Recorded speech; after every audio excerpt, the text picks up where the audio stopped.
मित्रांनो नमस्कार, मी योगिता तुमचं स्वागत करते आहे. एका महत्त्वाच्या विषयावर आज आपण बोलणार आहोत की मुलींची योनी चाटली पाहिजे का किंवा तिथं किस केलं पाहिजे का. मित्रांनो, याच्या संदर्भात तुम्हाला भरपूर व्हिडिओ जे आहे ते पाहिले असतील तुम्ही, मात्र आज या व्हिडिओमध्ये जे आहे ती मी याची सत्यता सांगणार आहे, तर तुम्ही हा व्हिडिओ पूर्ण बघा. मित्रांनो, असं आपल्यामध्ये मनामध्ये तेव्हाच येतं जेव्हा आपण सेक्स व्हिडिओ पाहतो किंवा पॉर्न व्हिडिओ पाहतो आणि त्याच्यामध्ये जे त्या पार्टनरनं आपल्या सहपार्टनरची योनी चाटलेली असते, तेव्हा आपणही रिअल लाईफमध्ये असं करू का असा विचार आपण करू लागतो. किंवा बहुतांशी वेळेस जे आहे ते आपली गर्लफ्रेंडसुद्धा आपल्याला रिक्वेस्ट करत असते की तू सुद्धा माझ्यासोबत असं कर. मात्र मित्रांनो, हे असं दोन्ही पार्टनरच्या मध्ये तेव्हाच होऊ शकतं जेव्हा दोघांमध्ये एक परफेक्ट अंडरस्टँडिंग असेल. नसता मुली सहसा या कृत्याला लाजतात, मात्र एखादी गर्लफ्रेंड जर आग्रह करत असेल तर तशा वेळेस आपण ते केलं पाहिजे की नाही हेच आपण आज पाहणार आहोत. मित्रांनो, काही रिसर्चमध्ये असं मानलं गेलेलं आहे की जर तुमचा टायमिंग 1 मिनिट किंवा 2 मिनिटापेक्षा कमी असेल आणि तशा वेळेस जर तुम्ही स्त्रीच्या योनीला किस केलं किंवा ती योनी चाटली तर स्त्री अत्यंत उत्तेजित होते आणि त्याच्यानंतर संभोगाचा परमसुख ती स्त्री जी आहे ती प्राप्त करत असेल. तशा वेळेस आपण कमी स्ट्रोक मानले तरी ती स्त्री तृप्त होते आणि दोन्ही पार्टनर्स तृप्त होतात. मात्र मंडळी, हे करणं किती घातक असू शकतं हेच आपण आता पाहणार आहोत. मित्रांनो, सगळ्यात पहिली गोष्ट ध्यान देण्यासारखी ही आहे की जिच्यासोबत आपण हे कृत्य करणार आहोत ती कोण आहे. ती आपली गर्लफ्रेंड आहे, ती एक पेड सेक्स वर्कर आहे का ती कोण आहे. जर पेड सेक्स वर्कर असेल तर मित्रांनो, असं कृत्य तुम्ही मुळीच करू नका. नसता तिथं तुम्हाला कॅन्सरसुद्धा होऊ शकतो. कारण पेड सेक्स वर्कर जे असतात त्यांच्या योनीमध्ये फार जम्स असतात, त्याच्यामुळे तशा वेळेस जर तुम्ही असं कृत्य कराल तर तुमचा जीवसुद्धा जाऊ शकतो. त्याच्यानंतर जर आपली गर्लफ्रेंड असेल तर हे असं करावं का, तर मित्रांनो याचं उत्तर हो बी आहे आणि नाही पण आहे. त्याचं कारण म्हणजे मित्रांनो, जेव्हा आपण सेक्शुअली ॲक्टमध्ये असं बघतो आणि रिअल लाईफमध्ये तसं करायला जातो, सेक्शुअली ॲक्टमध्ये प्रॉपर जे आहे ते तिथं लिक्विड टाकलेले असतात किंवा त्यांना प्रॉपर गोळ्या दिलेल्या असतात, ज्या गोळ्यांद्वारे जरी पुरुषाने स्त्रीची योनी चाटली तरी ती स्त्री उत्तेजित होत नाही, फक्त उत्तेजित आहे असा ॲक्ट करत असते.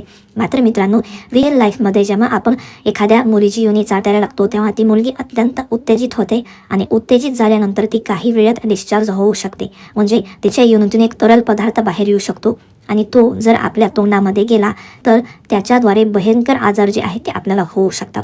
कारण ते स्त्रीचं एक मलद्वार आहे आणि त्या मलद्वारातून मल बाहेर पडतो आणि आपल्या तोंडामध्ये ते गेल्यानंतर जे आहे ते भरपूर प्रकारचे विकार आपल्याला होऊ शकतात. एका रिसर्चमध्ये असं सुद्धा आलेलं आहे की याने कॅन्सरसुद्धा होऊ शकतो. मग तुम्ही म्हणाल पॉर्न व्हिडिओमध्ये असं करतात त्यांना होत नाही का, तर मित्रांनो त्यांना प्रॉपर न डिस्चार्ज व्हायच्या गोळ्या दिलेल्या असतात, त्याच्यामुळं ती फक्त ॲक्ट करत असतात आणि त्या ॲक्टच्या वेळेसुद्धा त्यांच्या तोंडामध्ये एक विशेष लिक्विड आणि त्या योनीवरसुद्धा एक विशेष लिक्विड टाकलेलं असतं ज्याच्याद्वारे दोघंही उत्तेजित होत नाहीत आणि तो एक प्रॉपर ॲक्ट असतो, त्याच्यामुळे त्यांना असं होत नाही. मात्र रिअल लाईफमध्ये जेव्हा आपण असं करायला जातो या गंभीर समस्या आपल्याला होऊ शकतात. पण एखादी मुलगी जर तुम्हाला खरंच या गोष्टीला परवानगी देत असेल आणि तुम्हीही जे आहे ते इच्छुक असाल तर तशा वेळेस आपण ती योनी जी आहे ते आधी स्वच्छ साफ करून घेणं गरजेचं आहे. आणि ज्यावेळेस स्त्री मुलगी अत्यंत उत्तेजित होईल त्यावेळेस तिचं डिस्चार्ज जे आहे ते आपण तोंडामध्ये नाही घेतलं पाहिजे. तशा वेळेस ही क्रिया जी आहे ते तुम्हाला अगदी योग्य पद्धतीने पुढे आणू शकते. मात्र मित्रांनो, ही क्रिया केवळ आपण बघून करू शकत नाही, कारण हिच्यामध्ये जे आहे ते दोन्ही पार्टनरमध्ये तेवढी अंडरस्टँडिंग असणं सुद्धा गरजेचं आहे. आपण जर आपल्या गर्लफ्रेंडला हे गोष्ट बळच करण्याला मजबूर करत असू तर मुलगी ही जी आहे ती लाजत असते आणि तशा वेळेस तिच्या योनीतून वास वगैरे या सगळ्या गोष्टी येऊन जे आहे ते आपण जर तशा वेळेस तिला तिथं योनीला किस केलं तर तिथले असणारे जम्स हे आपल्या तोंडामध्ये जाऊन त्याने सुद्धा भयंकर आजार आपल्याला होऊ शकतो.